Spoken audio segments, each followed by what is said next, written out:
some olive oil, some balsam. Yes, please.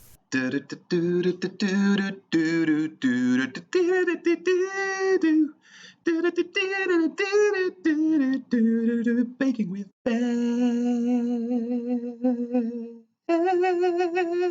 We're back. Thank you for all of the great comments and things that came out on the YouTube channel. So I'm gonna do some more baking stuff.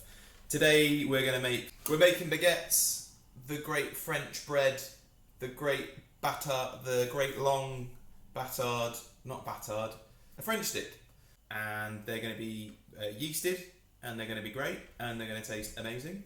And we're going to use a Biga, which is basically like a sort of fermented dough, pre-dough that you put in your dough, and that gives our dough loads and loads of strength, a little bit of extra flavour, but also adds a little bit of yeast activity as well to our dough. It's super useful, and you can use it in loads of other doughs like focaccia. It's really good for using pizza, basically any of your higher hydration doughs like this. So cool, let's get to it. This is our Biga. This is really simply just a mixture of 200 grams of white flour, 100 grams of room temperature water, and literally 1 gram of yeast. So if you don't have very much yeast in your larder, this is a really useful way of bulking up the amount of yeast that you can use. So first thing we're going to do is we're going to mix our dough. So here we have 450 grams of strong white flour. And to that we're going to add 7 grams of fast action yeast, 325 grams of water. And we want this to be lukewarm, so around about 25, 26, 27 degrees Celsius. And just to remind you that I weigh out water because it's a more accurate measurement than using the things on there, the numbers on this. It's a lot better. We're going to now add the Biga. As you can see, it's nice and stretchy. 150 grams of this.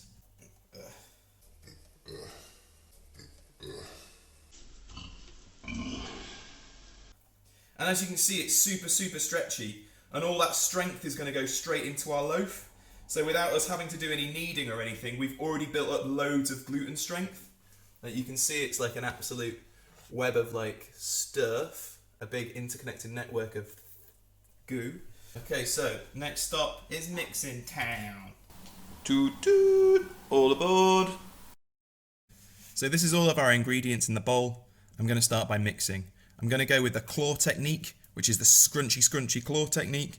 We go straight in and we just mix all of that dough together like this.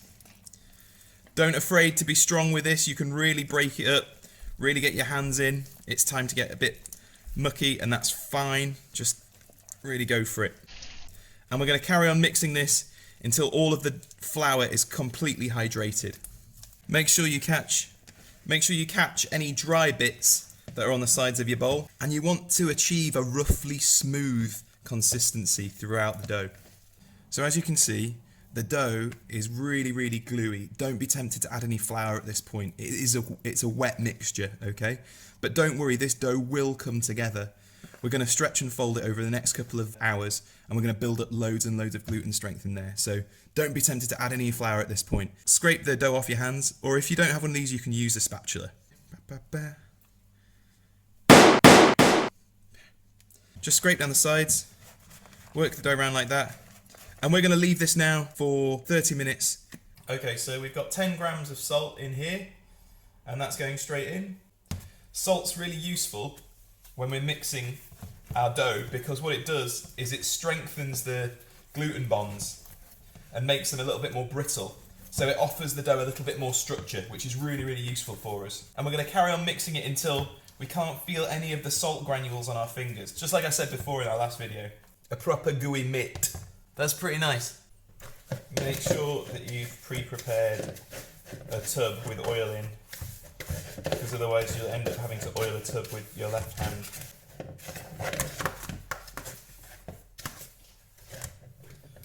Okay, and that's going to get scraped right into here.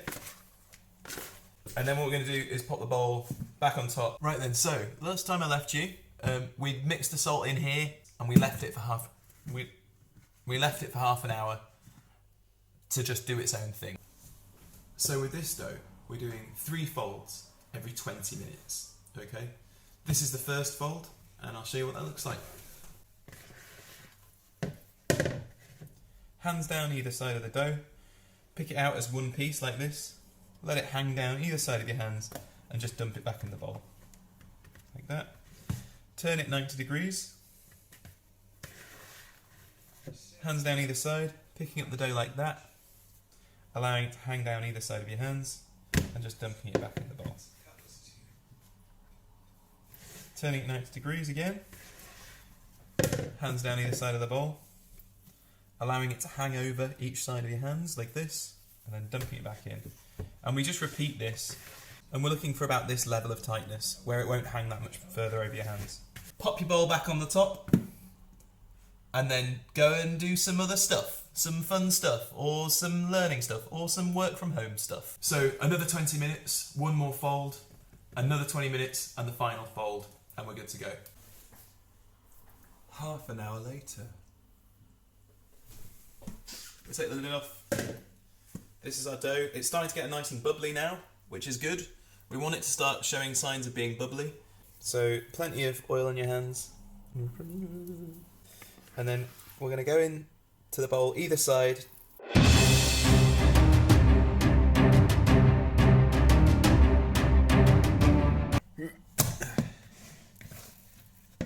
And then you start to build up.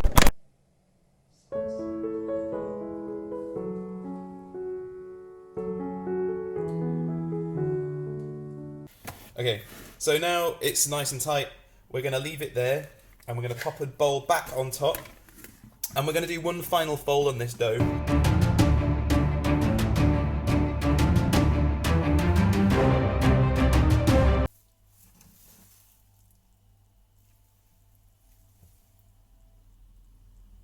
Okay, so now we're ready to divide our bread. What we're going to do is we're going to check first, just to see whether the dough has developed enough. So I'm going to just take a little pinch of the dough, and I'm going to stretch it out between my fingers and try and get myself a nice window pane. So we'll have a quick look. So you want a really nice thin membrane there. Perfect. So that's what we're after. Now, what we're going to do is going to flour the bench. A little bit of flour for dusting. There we go.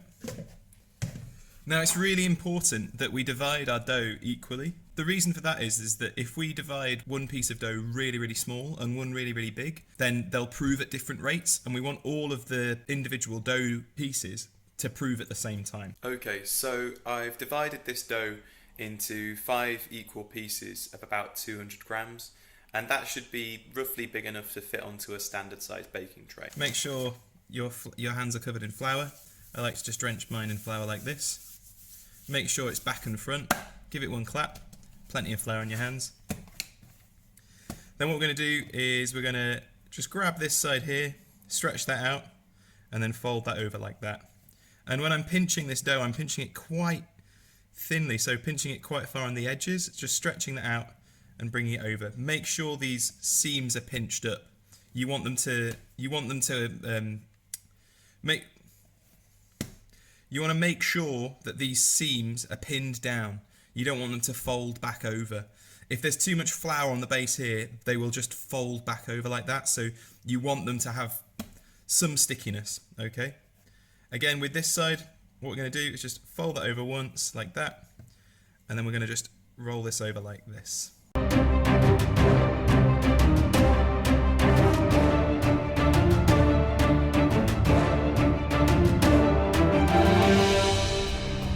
We're just going to cover these with a tea towel, and that'll stop them from forming a crust.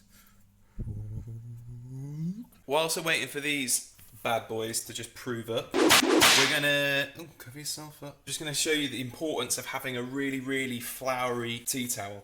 So I just keep this one constantly floured, but basically for the next step, it's going to be really important so that the dough doesn't stick to anything. If you have a totally unfloured tea towel, it just won't work. The dough will end up just sticking everywhere. So I keep this one constantly covered in flour. I'll add more flour to it later as well. Other thing as well, you've got a baking tray here. This is fairly thin, but ideally we want like quite a thick based baking tray. I don't have one, sadly. Also, we're going to try and shape our baguettes to the same length as the baking tray. This is one of those things where if you don't do it, you'll get to the end of the process of baking and then you'll be like, oh, I should have made it the same size as the thing that I'm baking on. So what we're going to do is we're going to shape these now into baguettes. Make sure you've got plenty of flour down. It's shaping time. I'm going to flour the tops of the baguettes here, just a light sprinkling. And that's where the flour comes out. Just give it a little shake like that. I'm going to pick up one, flip it over, and we want the seam to fold into here. So this method is called what is it called? Oh, it's called the hot dog and the pasty. And it sounds a little bit rudimentary, but it is like the easiest way to make baguettes, okay? So I'll show you how it works. Tease your dough into a rough rectangle, something like that. And then what we're going to do is we're going to push our fingers into the dough down the centre. And that's our hot dog. So we've got two sides of the bun there, like that. And then what we're going to do is we're going to pinch that together. And that's our pasty. And then we're going to push down in the middle again. That's our hot dog. And then we're going to pinch the dough together, like that. So we're crimping up just like we would with a pasty. Hot dog. Depress the centre of the dough with your fingers and then crimp it up all the way like that. Now this seam needs to stay together. You don't want it to open up. If it opens up, pinch it harder, okay? If it starts to get sticky, get some more flour in your hands. Hot dog. So you imagine a nice little hot dog laying in the centre there. Hot dog and pasty. There we go. And just roll that up like that. And maybe one more. So hot dog and then pasty. Again, this is how I taught kids how to do it when I was working at another bakery, and it works just as well for adults. In fact, it works just as well for me. So once we've got that, we've created this nice seam along the length, and it's looking a little bit more like a submarine at the moment, but don't worry. We're going to flip that over. Now, for shaping, what you want to do is you want to try and make sure that the heel of your hand and your fingers are in contact with the board the whole time. And we're going to put our hands together like this. We're just going to move backwards and forwards. And work our way out to the edges. And then I just put a little bit of extra pressure on this part of my hand just to sharpen those edges off, just to create like a nice tip. And you can see loads of lovely bubbles in there as well. That's really, really ideal. That's what we're looking for. So it should. Okay, so it doesn't actually fit on there. And shape our baguettes to the same length as the baking tray. This is one of those things where if you don't do it, you'll get to the end of the process of baking and then you'll be like, oh. What we can do is we can just sort of bunch it up and pretend as if it never happened and post edit. I can just Photoshop this smaller, I reckon. Photoshop sorts everything out, doesn't it? There we go. Living the dream. Okay, so we're going to do the same with the other three. So we've got our piece of dough. Make sure that you're handling it lightly. You've got some flour on your hands so that it's not going to stick. We're going to press the dough down, knock a little bit of the air out. Not all of the air out, we still want to maintain some of the bubbles there. And we're just going to encourage it into a rough rectangle. Nice. And then from here we're going to just take this edge and we're just going to roll it with our fingers into a nice straight line, bringing that into the centre. Great. And then we're going to turn that round. So we're going to do the same on this side, just picking up the dough here with our fingers, like that, and then just rolling it over and bringing it into the centre, and then just pinning that down along the centre line there.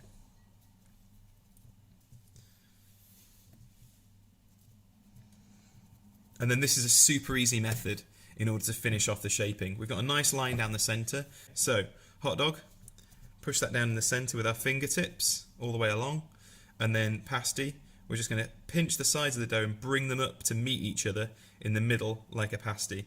And we're pinching them together to make sure that they don't fold back out. Okay? And do one like that. And then another, so working from this side across, we're going to hot dog and keep pinching that up either side. Work it along like that. And usually like 2 or 3 is probably enough. You could probably do another one if you wanted. What I'm going to do is going to roll this over now so the seam is facing down. A little bit more flour on your hands. Use a little bit of flour from the bench like that. And then applying a little bit of pressure, heels of our hands against the bench and our fingertips against the bench, and then we're just rolling it backwards and forwards. And we're not applying very much pressure. And then we're going to work our hands out gradually. And then as we get to the ends, we're going to apply a bit more pressure on the outsides of our hands here. So just to create a more tapered end. Like that. Nice. Okay, so this is going to go on our tea towel. Okay, so I'm going to just show you how we use the tea towel. And this is just going to help the dough prove, so it's going to give it a little bit of support. We're going to really generously flour this. And then pick them up. We're going to place them seam side down like this. And then we're just going to lift up this bit here. There we go. We're going to take our second baguette like this. And that's going to just sit nice and easy next to it like that. And then we're just going to bring that tea towel up here as well. And that's just going to offer it a bit of support. Hot dog or pasty? Tell us your favourite. What do you prefer? A hot dog or a pasty? Call in now. Calls will be charged at your standard rate. Winner will be announced next week. Hot dog or pasty? One of life's great questions. So we're going to leave these for about an hour and a bit. Okay, so it's always a good idea just to check in and see how they're doing. Okay, so let's just have a little quick look. Okay, still looking good. Still feeling a bit solid. So they're always going to prove up a little bit more on the tips and on the edges. And what we're looking for is for it to just start to become feeling a bit more supple. And for it to start to feel a bit more sort of kind of like slightly more aerated, so you start to feel loads of bubbles and stuff like that. I've popped the oven on, I've turned it up as high as it'll go, so mine goes up to about 230. Ideal baking temperature is between 250 and 260 degrees Celsius, so we do what we can. So I'm going to preheat the trays that we're going to put the bread on. That's really important. Okay, let's just check on these. We're going to have a quick look just to see how they're doing proof-wise. So they're looking pretty good. What we're looking for is for them to just feel a little bit delicate, to not offer too much resistance when we press on them. So we want them to feel like airy and light and cloudy. Okay, so our baguettes approved. What we're going to do now is we're going to score them and then bake them. I'm going to just use a chopping board just to roll these onto. There we go. And we're just going to pop them and I'll roll that onto here. And it's really important to be as gentle as possible here. We don't want to knock any of the gas out on these loaves. So then we're just going to roll this onto our baking sheet like that. Nice. And the ends are going to flop over the edge, like so what. A little score. Basically, we're going to do 4 lines all the way down. And we're going to do about 5 or 6 centimetres for each line. And we're going to offset them each time we do that. So we're going to go 1 down to here, 2 down to here, 3 down to here, and 4 down to here. Okay, I'll show you what that looks like. So, strong and confident movements. You don't want to go too far into the loaf, probably about 2 millimeters into the loaf, and then just score quite strongly, okay? So, 1, 2, 3, 4. Okay, so the baguette's going in the oven now. I'm going to just stick some hot water in the base of the oven just to give us a bit of steam. You don't want to burn yourself at this point. These are going in, they've been scored, they're flipping all over the place. In there, and now I can't see, oh god. And then these ones in here as well. And these are going to get 20 minutes, big bang boom, done. There we go. Rustic, that's what we say is rustic. It has plenty of personality. We're going to pop these back in now for probably about 10 minutes. Just to pick up a bit more colour and finish off the bake. Okay, so that's it. Let's take a look. Great. We've got a couple of hard to love lads. But it's not always about looks. And thank God. They look like curious worms. hopefully you'll be able to make something like this at home, or even better than some self-proclaimed professional baker. Let me know how your bake goes. Next week we're gonna bake some hot cross buns in time for in time for Easter. In time for Easter, and that video. So that video is going to come out before Easter Sunday. It might come out on the Saturday so that people have time to make the hot cross buns. Thanks for watching the videos. If you have any questions, please pop them in the comments section and I'll try and get around to answering as many questions as possible. Cheers. Bye. Oh yeah.